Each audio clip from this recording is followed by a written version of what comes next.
I am truly honored and humbled to pay tribute this morning to New Mexico's veterans.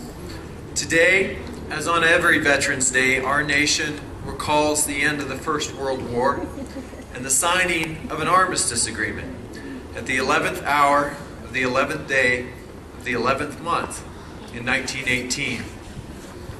To this day, too little is known of the soldiers who perished on the Western Front in the days and hours leading up to that ceasefire. The days and hours when Allied forces knew that an armistice would be reached. And in reverence to the lives of our courageous men and women who continue to serve, I want to talk a little about that very little-known segment of our history.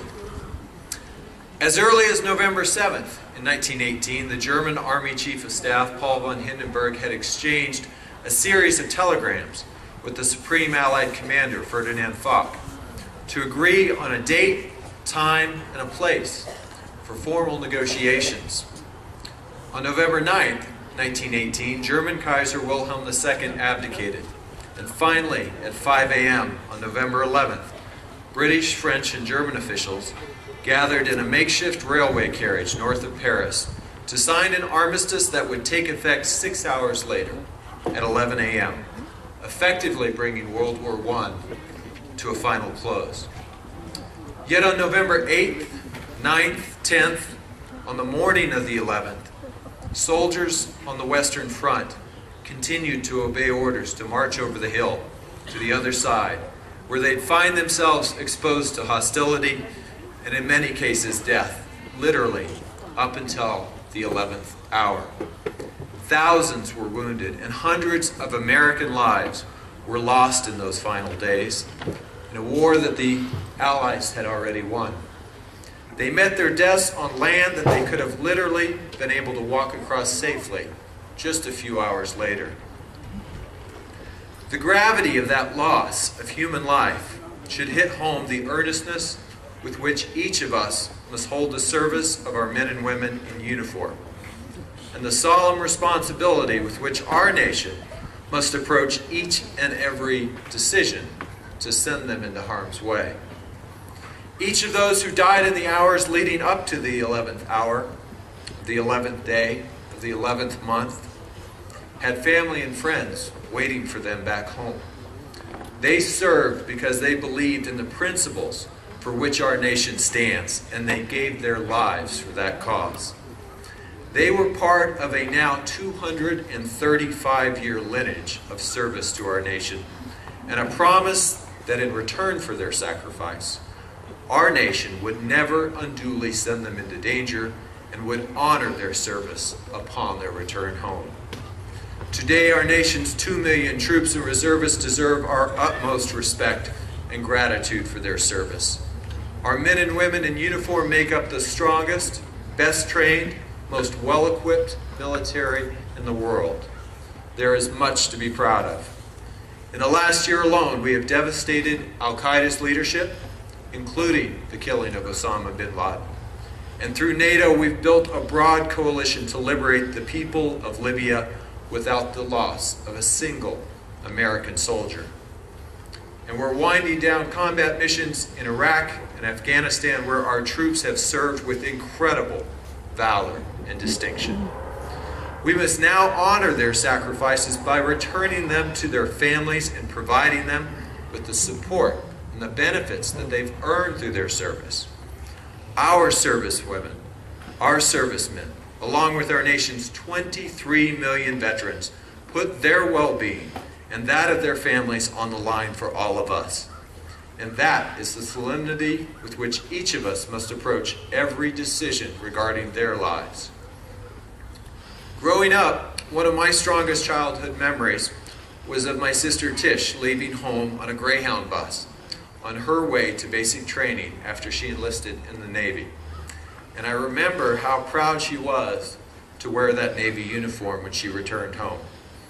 And I remember the stories of the Philippines and the South Pacific and Midway Island that my father and my grandfather would tell when I was young. These experiences shaped my view of service at a young age and taught me that each of us has a responsibility to pay tribute to the sacrifices of our veterans not just symbolically, but in our day-to-day actions. Veterans' concerns upon their return home are much like the concerns of everyone else. Like every American, veterans are anxious about their families, their health, their jobs. And we have outstanding examples here around us of how to return their goodwill and their service. Like the committee here in Albuquerque this year that put countless hours, nights, and weekends into organizing the New Mexico Veterans Business Expo and Job Fair this year. We can ensure that our veterans have access to state-of-the-art health care through the Veterans Administration and the best educational opportunities through the new GI Bill. And we can provide groundbreaking treatment options for traumatic brain injuries and post-traumatic stress disorder, the signature injuries of our wars in Iraq and Afghanistan. America's servicemen and women consider our nation's principles important enough to defend them against all enemies, and as Ken said, at any cost. We must be unwavering in our service back to them. We must be unwavering in our stewardship of the America in which they believe. And we must be unwavering in our commemoration of what we love about our nation without ever losing sight of the staggering price that many have paid.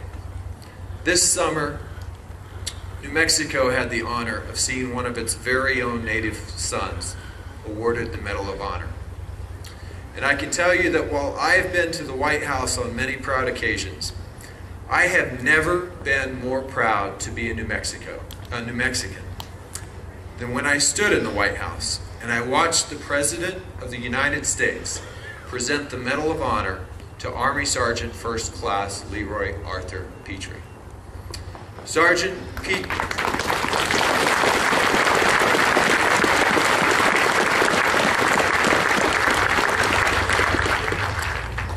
Petrie represents what is great about New Mexico, what is great about our nation's veterans.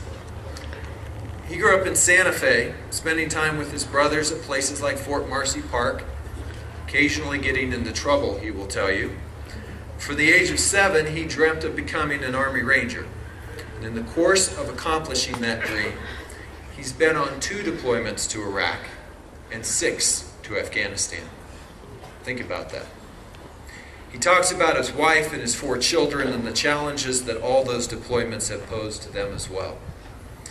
But on the morning of May 26th, in 2008, he woke up, went to his headquarters there in Afghanistan, and launched a mission to go after a high-value target. Immediately upon his helicopter's touchdown and rushing into the target compound, he and his fellow Rangers were fired upon and wounded, himself through both legs.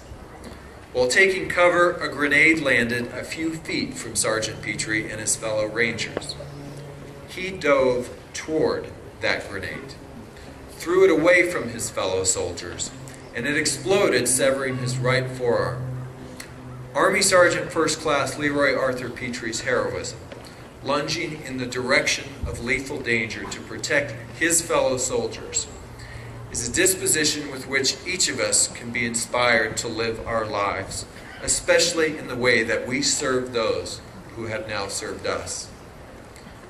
On behalf of the people of New Mexico's 1st Congressional District, to Sergeant First Class Petrie, to the families and friends of Marine Sergeant Christopher Diaz and Air Force Major Jeffrey O. Osborne, to all of our veterans today and every day, we offer you our heartfelt gratitude, our service in return, and our commitment to defending the principles for which you have made immeasurable sacrifices. Thank you all.